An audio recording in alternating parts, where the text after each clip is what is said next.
મહત્વપૂર્ણ સમાચાર અમદાવાદથી, જ્યાં એક ફ્લેટની જર્જરિત ગેલેરી ધરાશાયી થઈ ગઈ છે। જી હા, અમરાઈવાડીથી આ પૂરી ઘટના સામે આવી છે। વિનોબા ભાવે નગર સ્લમ્સ ક્વાર્ટરમાં આ બનાવ બન્યો। 15 થી 20 જેટલા લોકો હાલ તો ઘરમાં ફસાયેલા છે। ફાયર બ્રિગેડને જાણ કરવામાં આવતા ફાયર બ્રિગેડની 2 ગાડી ઘટના સ્થળે જવા પહોંચી ગઈ છે અને ઘટના સ્થળે જઈને રાહત અને બચાવ કાર્ય શરૂ કરવામાં આવ્યું છે। ફસાયેલા લોકોને નીચે ઉતારવામાં આવી રહ્યા છે। આપ આ દ્રશ્યમાં જોઈ રહ્યા છો, વિનોબા ભાવે નગર સ્લમ ક્વાર્ટરમાં કઈ રીતે જર્જરિત ઇમારતની ગેલેરી ધરાશાયી થઈ ગઈ છે। ક્વાર્ટર જે ખૂબ જૂના છે, જર્જરિત હાલતમાં છે અને કેવી રીતે આ ગેલેરી ધરાશાયી થઈ છે આ દ્રશ્યોમાં આપ જોઈ શકો છો। જોખમી આ ઇમારત અને ગેલેરી ધરાશાયી થતા 15 થી 20 લોકો ઘરની અંદર ફસાયેલા છે। આજ વિશે વધુ માહિતી સાથે સંવાદદાતા દર્શલ જોડાઈ ગયા છે લાઈવ। સીધા દર્શલ પાસે જઈશું।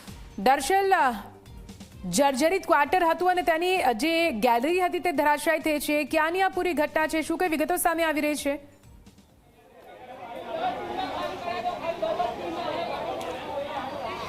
જી, અમરાઈવાડીમાં જે સંત વિનોબા ભાવે નગર એ સુખરામ નગર કહેવાય છે વિસ્તાર, એ કોલોની, એ સ્લમ ક્વાર્ટર્સ, ત્યાંની આ ઘટના છે કે જ્યાં સવારે લગભગ 8 વાગ્યા બાદનો આ બનાવ બન્યો છે અને એ કાટમાળ જોઈ શકાય છે જે ગેલેરીનો જે ઉપરથી પડ્યો છે। ગ્રાઉન્ડ પ્લસ 2 ફ્લોર એટલે કે ગ્રાઉન્ડથી લઈને આ 3 માળ સુધીના આ જે મકાન એ સ્લમ ક્વાર્ટર્સના છે, જે ખૂબ જૂના જર્જરિત જે છે આ મકાનો બન્યા છે। અગાઉ પણ આ પ્રકારની ઘટના બની, પરંતુ આજે જે ઘટના બની છે એ ખૂબ મોટી, ગંભીર કહી શકાય છે। તેમાં કેટલાક લોકો ઘાયલ પણ થયા।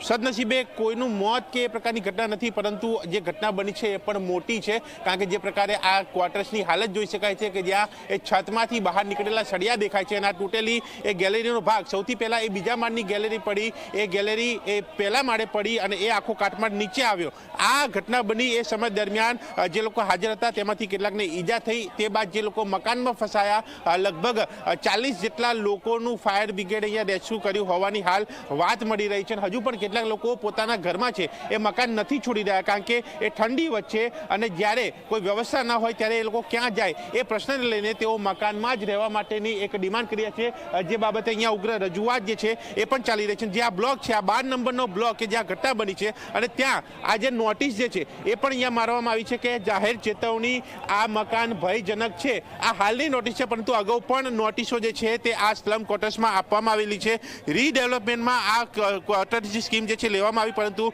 કોઈ કારણસર કામ જે છે આગળ નથી વધ્યું। અને આ એક બ્લોકની વાત થઈ, તેના સિવાય આ જે એની પાછળનો બ્લોક નીતિ એ બતાવી રહ્યો છું કે જ્યાં ઉપરના ભાગે એ જોઈ શકાય છે કે એ લાકડાના ટેકા મૂકીને એ સપોર્ટ જે છે એ ગેલેરીને આપવામાં આવે છે, કારણ કે એ ગેલેરી જર્જરિત છે, એ નમી પડેલી ગેલેરી છે, જૂના મકાનો છે, એટલે આ ગેલેરી આ ક્વાર્ટર્સમાં પણ ગમે ત્યારે એ બનાવ જે છે એ બની શકે છે, એ ભીતિ છે। તમે અહીંના છો, સ્થાનિક છો? સ્થાનિક રહેવાસી છીએ। શું કહેશો આ ઘટના વિશે? પહેલા આપણે સવારમાં 8 વાગ્યાના ટાઈમે સવારે બની હતી આ ઘટના, તો એમાં અત્યારે કોઈ હતા નહીં હાજર। સારું થયું કે બનાવ બન્યો નથી, કોઈને વાગ્યું નથી, ખાલી એક માજી હતા, તેમને થોડું હાથ ઉપર થોડું વાગ્યું હતું ને અહીંયા હતા નીચે, એટલા માટે। તમે ક્યાં રહો છો? મારું ઘર તે સામે જ પેલું ટેકા લગાને ત્યાં જ છે। હા, અમદાવાદ જ હતા, અમે ઘરમાં જ હતા। તમારું રેસ્ક્યુ કર્યું? હા, રેસ્ક્યુ કર્યું, ફાયર વાળા આવ્યા હતા ત્યારે રેસ્ક્યુ થયું હતું। હજુ પણ મકાન કેટલા જૂના છે? પહેલા પણ ઘટના બની? 1962 કે 65 બનેલા મકાન હતા અરે, અને સમજી લો કે 60-65 વર્ષ જેવું થઈ ગયું હશે આ મકાનને। તમે અહીંયા જ રહો છો? ના, અમે અહીંયા 2 વર્ષથી ખાલી કરી દીધું છે, આ જર્જરિત હોવાના કારણે। તમારું શું કહેવું છે? મારું સાહેબ એટલું જ કહેવાનું છે કે સાહેબ આ જર્જરિત હોવા છતાં કોર્પોરેશનને વારંવાર અરજી દેવા છતાં સાહેબ આનું કોઈ નિકાલ આવતો જ નથી સાહેબ। આ 10 વર્ષથી સાહેબ આના પોઝિશન છે, લોકો પોતપોતાના ભાડેથી સાહેબ બહારગામ જાય છે, બહાર બીજે રહેવા જાય છે સાહેબ। ડેવલપમેન્ટમાં પણ ગયા છે, રીડેવલપમેન્ટમાં સાહેબ 10 વર્ષથી આ જ ઇસ્યુ ચાલે છે, એક જ પોઈન્ટ સાહેબ 10 વર્ષથી આના પ્રશ્ન ચાલે છે। માણસ જાગીને અહીંયા સાહેબ માણસ મરે નહીં ને સાહેબ, ત્યાં સરકાર કે કોર્પોરેશન વાળા સાહેબ કોઈ જાગશે નહીં। હજુ પણ મકાન લોકો ખાલી નથી। નોટિસ મારે છે, નોટિસ મારવાથી ફાયદો શું? આવી રીતે નોટિસ મારીને એ લોકો એમનું સેટિસ્ફેક્શન અત્યારે પબ્લિકને ભગાડે છે। મકાન અમારા બંધ છે, શું કરવાનું? શું કરવાનું? આ મારા જો આંટી છે, એમને સવારમાં રેસ્ક્યુ કર્યા, કામ ધંધા નથી, અત્યારે શું કરે? પૂછો એમની ઉપર ખાલી કરે છે લોકો? હા, પૂછો ને ગવર્મેન્ટ। બેન, મકાન ખાલી કરી રહ્યા છો તમે? મકાન ખાલી જ કરવાનું હતું આજની તારીખમાં, ચેક દઈને પછી ખાલી જ કરવાનું હતું, કાલે જીપીસી મંગાવીને, પણ અત્યારે પડી ગયું એટલે મેં ન કર્યું। એટલે અમારે બાકી રહ્યું કામ તો અમારે ભાડું જોઈએ ને પછી અમે અમારે ફસાઈ ગયા. હા અમે ફસાઈ ગયા તો અમારે કાયદેસર ભાડું જોવી તો ભાઈ અમારે અત્યારે ભાડું જોઈએ અમારે ખાલી કરી દે અમે તમારે ભાડા જોવી એટલે એ રીડેવલપમેન્ટની વાત છે. આ સાહેબ આ અત્યારનું સાહેબ કિસ્સો નથી. આ સાહેબ જેટલા ટોટલ 17 બ્લોક છે ને સાહેબ 17 બ્લોકની દરેક બાલ્કનીમાં સાહેબ આ જ ઇસ્યુ છે. પોતપોતાના ખર્ચે સ્વયં પોતપોતાના ખર્ચેથી સાહેબ બનાવે છે અને મ્યુનિસિપાલિટી વાળાનો અમારે સાહેબ કોઈ રોલ નથી. અત્યારે સાહેબ ફોટા પડાવને એ માટે જ આવે છે સાહેબ. એટલે 17 બ્લોકની હાલત હાલ જે છે એ આ જ કન્ડિશન આ જ પ્રકારની છે અને અહીંયા એ લોકોના ટોળા એ જોઈ શકાય સ્થાનિકોના કે જ્યાં એ એસ્ટેટ વિભાગના એ કર્મચારીઓ એ પોલીસ સ્થાનિકોને સમજાવી રહ્યા છે કે મકાનમાં જે લોકો હોય એ મકાન ખાલી કરે જેથી કરીને જો કોઈ ઘટના બને તો કોઈ જાનહાનિ ન થાય. સાહેબ આપના તરફથી શું કામગીરી અત્યારે? અરે ગાડી જે અંદર ફસાયેલા એને કાઢવાની કામગીરી ચાલુ છે. સમજાવટ શું? લોકોને સમજાવીને બહાર નીકળવાનો પ્રયત્ન કરી રહ્યા છીએ. પણ લોકો મકાનમાં છે નથી નીકળવા માંગતા. અચ્છા, હજુ પણ લોકો મકાનમાં છે એ નથી નીકળવા માંગતા. એ લોકોને અહીંયા સમજાવવાનો પ્રયાસ જે છે એ કરવામાં આવી રહ્યો છે. આ જે જગ્યા ઉપર ઘટના બની ત્યાંના દ્રશ્યો આપને બતાવ્યા અને હજુ આ બીજી જગ્યાના એ દ્રશ્યો જે છે તે આપણે અહીંયા બતાવી રહ્યો છું. અહીંયા જોઈ શકાય છે કે આ સાધન સામગ્રી એ અહીંયા આવી છે એ જરૂરી કામ માટેની વાત છે અને અહીંયા બહાર આવતા એ દ્રશ્યો અહીંયા હજુ પણ એ રેસ્ક્યુ ઓપરેશન એ ફાયર બ્રિગેડના કર્મચારીઓ કરી રહ્યા છે. એ લાઈવ દ્રશ્યો જોઈ શકાય છે કે જ્યાં આ બાળકીને એ યુવતીને એ બીજા લોકોને એ ફાયર બ્રિગેડના કર્મચારી એ સીડીની મદદ લઈને તેમને નીચે ઉતારવાના પ્રયાસ એ કામગીરી અહીંયા ચાલી રહી છે. આપ ક્યાંથી છો? એસ્ટેટમાંથી. આપના તરફથી શું કામગીરી? નથી મારે કામગીરી? સમજાવટ લોકો અરે મારા કરે છે? ખાલી કરે છે. ખાલી કરે છે? હજુ નથી કરતા એવું પણ છે? ના એવું કઈ નહીં. એવું નથી. અચ્છા, અહીંયા મકાન ખાલી કરે છે એવું કહે છે પણ કેટલા લોકો નથી માની રહ્યા એ પણ વાત છે.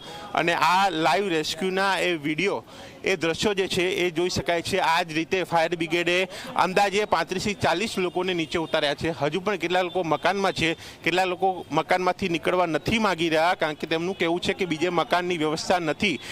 ભાડે મકાન લેવા જાય તો પણ એ આર્થિક ખર્ચ પડે એ તેઓ પોસાય એમ નથી માટે તેઓ અહીંયા જ રહેવાની વાત કરે છે. હવે એમને સમજાવવાની પ્રક્રિયા એસ્ટેટ વિભાગ પોલીસ વિભાગ કરી રહ્યું છે જેથી કરીને અન્ય કોઈ ઘટના બને તો કોઈ મોટું એટલે કે કોઈને નુકસાન, કોઈને જાનહાનિ, કોઈનું મોત ન થાય. આ જે દ્રશ્યો જે છે અહીંયા જોવા મળી રહ્યા છે ત્યારે જોવાનું એ રહે છે કે જે જર્જરિત મકાન બન્યા છે, જે રીડેવલપમેન્ટમાં ગયા હતા પણ કોઈ કારણસર અટકી પડ્યા છે, તેનું કામ ક્યારે શરૂ થાય છે, લોકોને ક્યારે અહીંયા નવા ઘર બને છે અને જર્જરિત મકાનમાંથી ક્યારે મુક્તિ મળે છે. બિલકુલથી આપ નજર રાખજો. ફરીથી આપની પાસે આવીશું દર્શલ. આભાર અત્યાર માટે. તો ઝી 24 કલાકની સ્ક્રીન પર એક્સક્લુઝિવ આ દ્રશ્યો આપ જોઈ રહ્યા છો જ્યાં સ્લમ ક્વાર્ટર હતા. આ ફ્લેટ જર્જરિત હાલતમાં હતા. અચાનકથી સવારે 8 વાગ્યાના સુમારે અચાનકથી ગેલેરી ધરાશાયી થાય છે. 15 થી 20 લોકો અંદર ફસાયેલા. તેમને એક બાદ એક બહાર કાઢવામાં આવી રહ્યા છે પણ ઘણા એવા પરિવારો છે જે બહાર આવવા નથી માંગતા કેમ કે આ તેમના માટે એકમાત્ર છત છે. આ તેમનું ઘર છે જ્યાં વર્ષોથી તેઓ રહી રહ્યા છે.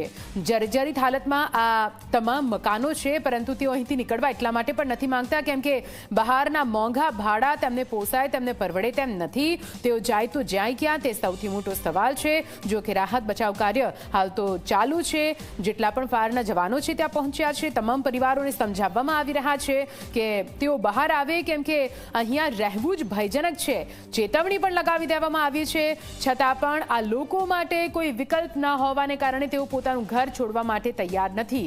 ઝી 24 કલાકની સ્ક્રીન પર અલગ અલગ દ્રશ્યો તમે જોઈ રહ્યા છો. એક્સક્લુઝિવ આ દ્રશ્યો છે જ્યાં વિનોબા ભાવે સ્લમ ક્વાર્ટરમાં સવારે અચાનકથી એક ગેલેરી ધરાશાયી થઈ. જો કે ગેલેરીમાં કોઈ હાજર ના હોવાના કારણે મોટી જાનહાનિ ટળી છે.